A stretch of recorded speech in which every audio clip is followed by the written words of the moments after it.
Hi guys, welcome to All Things English with me, Teacher Leo.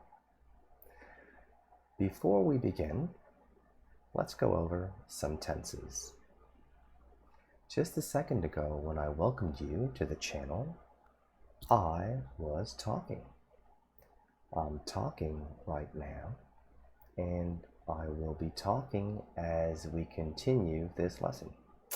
And that right there is the future continuous tense. The thing is, the future continuous tense is used very often by native English speakers, but somehow ESL students still tend to make mistakes when trying to use this tense in their daily lives. And that's why today I'll be showing you how and when to use the future continuous tense so that you can actually start using it whenever you speak English in your daily lives. You guys ready? Let's begin.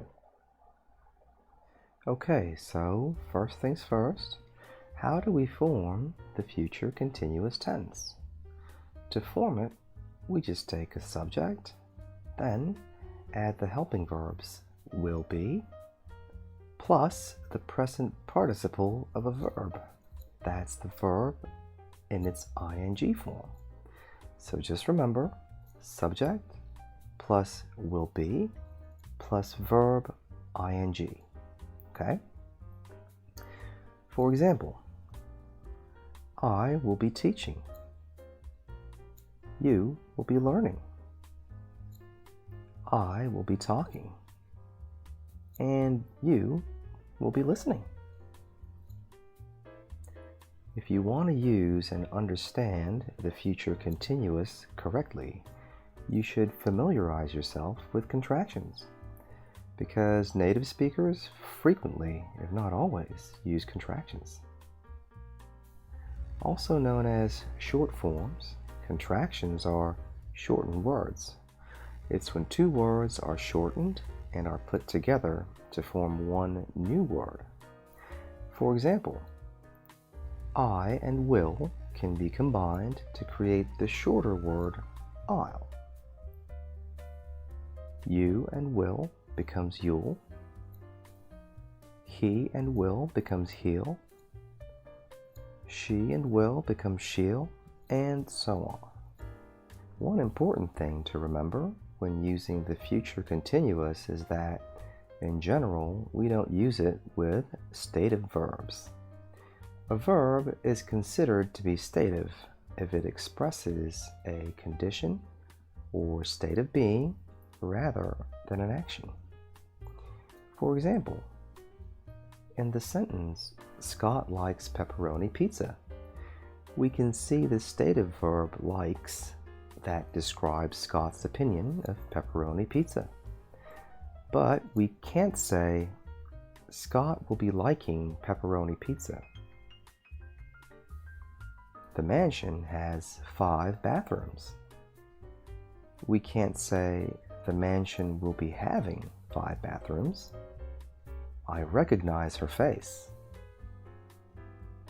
And we can't say, I will be recognizing her face. Asking questions using the future continuous tense. To use this tense in a question, all you need to do is take the subject and insert it in between the helping verbs will and be. So the new sentence pattern will be will plus subject plus be plus verb in its ing form. For example, you will be staying with us becomes will you be staying with us? Or he will be attending the party becomes will he be attending the party? Future continuous in the negative. To form this tense in its negative form is also very simple. You just insert the word not in between the helping verbs will and be. So it becomes subject plus will not be plus verb in its ing form. But remember, native speakers almost always use contractions, so will not usually becomes the contraction won't. I will not be going to the party becomes I won't be going to the party. She will not be joining us for dinner becomes she won't be joining us for dinner. So, forming sentences in the future continuous tense is actually pretty simple. I think the complicated part is knowing when exactly to use this tense. So, when do we use the future continuous? Let's start by looking at the name of this tense, future continuous. As its name suggests, this tense indicates that an action or state is going to happen in the future. It also tells us that this action or state is going to be continuous, meaning happening or developing gradually or in stages, or proceeding step by step. Also meaning it won't happen all at one time or all at once. It'll be happening over a period of time. Okay. Once again, let's use this timeline to make things much easier to understand. So here we have the now, the present. Everything before the present is the past. Let's ignore this part for now. And everything after the present is the future. And this is the part we are focusing on right now. So let me start by saying that tomorrow I'll start teaching at 10 a.m. and I'll finish teaching at noon. What I just told you is in the future simple tense because the actions happen just once. I start and I finish. I can't keep on starting or keep on finishing, right? Then I can say, tomorrow I'll be teaching from 10 a.m. to 12 noon. So what I'm telling you now is between 10 a.m. and 12 noon, I'll be busy teaching. I begin the action at 10 a.m. and continue the action until 12 noon. So the focus of my statement is not what time I start or what time I finish. It's really about the time in between and what's happening within that period of time.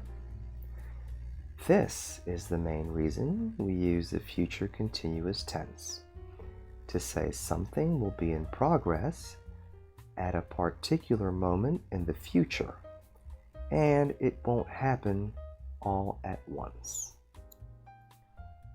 This is also the reason we would use it over the future simple tense for certain situations. Take a look at these two sentences. Tomorrow, the fireworks will shoot into the sky. This sentence tells us that there will be only one instance where the fireworks will shoot into the sky. Tomorrow, the fireworks will be shooting into the sky. This tells us that the fireworks will be shooting into the sky for a period of time. You might say, but the difference is so small that it doesn't really matter. I can use these two sentences interchangeably. But what if, let's pretend, tomorrow night you're planning to ask your girlfriend to marry you, and you want those fireworks to be in the background while you propose because you've asked your friend to record this special moment. Then you might tell your friend, Start recording when you see the fireworks shooting into the sky. Or the fireworks will be shooting into the sky when I propose. It'll be beautiful. The use of adverbs or adverbial phrases with a future continuous tense. Typically, with a future continuous, we use adverbs or adverbial phrases to clarify that an action or state is occurring over a period of time. Let's look at some examples. Tomorrow, I'll be studying the whole day for the IELTS exam. I'll be shopping for several hours this afternoon for our dinner party tonight. The car is in the shop, so the children will be walking to school tomorrow. We also use the future continuous tense to say that more than one future event will be happening at the same time. For example, when you arrive later tonight, I'll probably be sleeping. So I'll leave the keys under the doormat for you to get in. I can't join you guys for drinks tomorrow night because I'll be working late. Mind if I take a rain check?